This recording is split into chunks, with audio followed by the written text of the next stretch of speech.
ओम नमो भगवते वासुदेवाय नमः। स्वागत है आप सभी के अपने YouTube channel Hariom Sharma money tips पर। आज मैं आपको छठ पूजा विधि बताने जा रहा हूँ।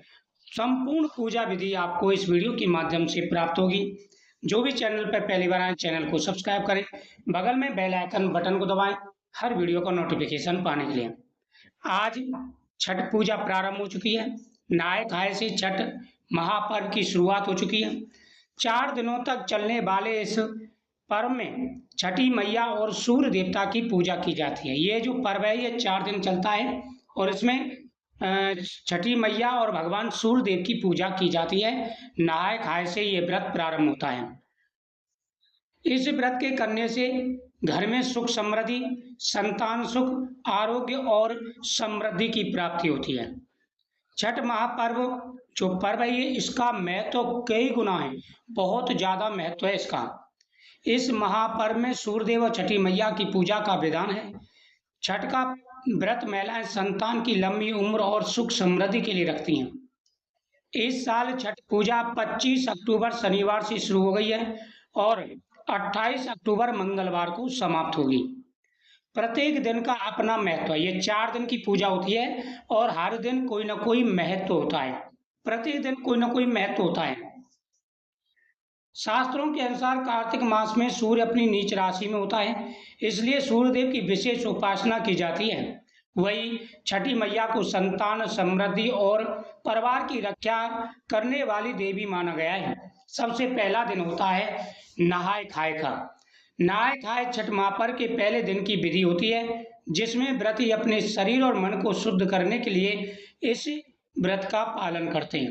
व्रती प्रातः काल गंगा, नदी, तालाब या किसी पवित्र जलाशय में स्नान करते हैं। स्नान के बाद व्रती शुद्ध, सादा और साफ वस्त्र पहनते हैं। स्नान के बाद रसोई और पूजा स्थल को साफ किया जाता है।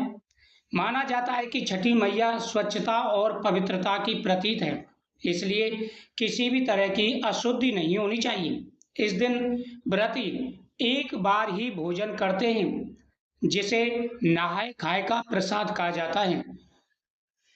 खाना कांसे या पीतल के बर्तन और मिट्टी के चूल्हे पर बनाया जाता है।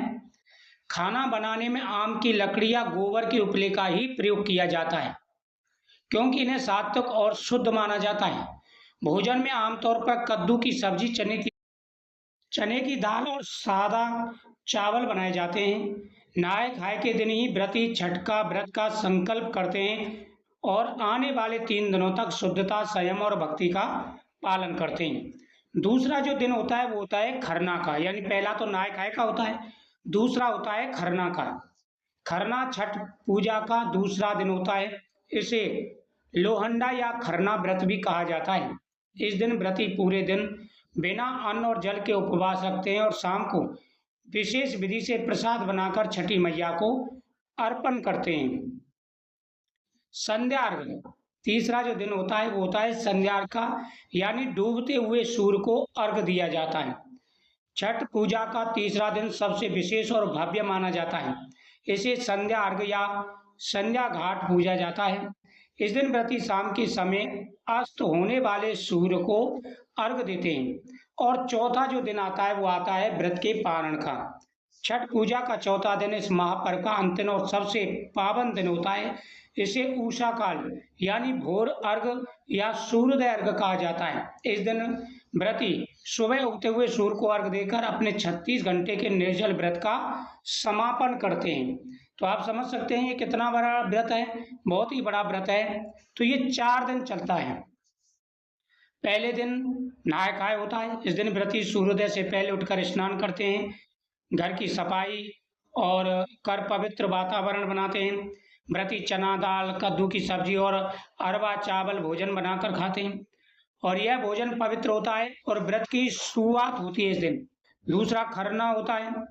व्रती दूसरे दिन निर्जल उपवास रखते हैं। सूर्यास्त के बाद गंगा जल या किसी पवित्र नदी के जल में स्नान करते हैं। गुड़ से बना खीर, रोटी और केला का प्रसाद तैयार करते हैं। सूर्य को अर्घ्य देने के बाद प्रसाद ग्रहण करते हैं।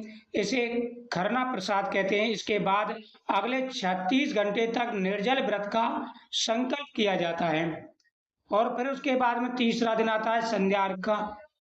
तीसरा दिन बहुत ही महत्वपूर्ण होता है, क्योंकि इस दिन संध्या अर्घ करते हैं। डूबते हुए सूर्य को इस दिन जल दिया जाता है, डूबते हुए सूर्य को।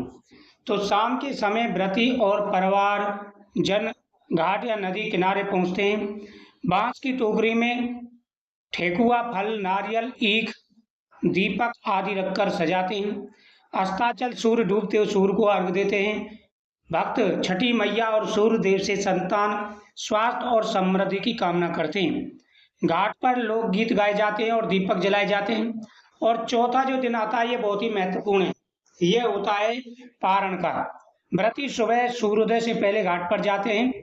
उगते सूर्य को अर्घ देकर गंगा जल को से अर्घ देते हैं। इसके बाद व्रत का समापन पारण करते हैं। व्रती प्रसाद ग्रहण करते हैं और परिवार के साथ बांटते हैं।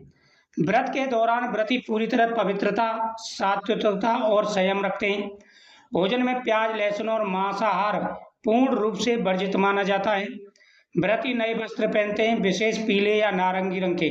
छठ व्रत में भक्ति, शुद्धता और नियम पालन सबसे महत्वपूर्ण माना जाता है।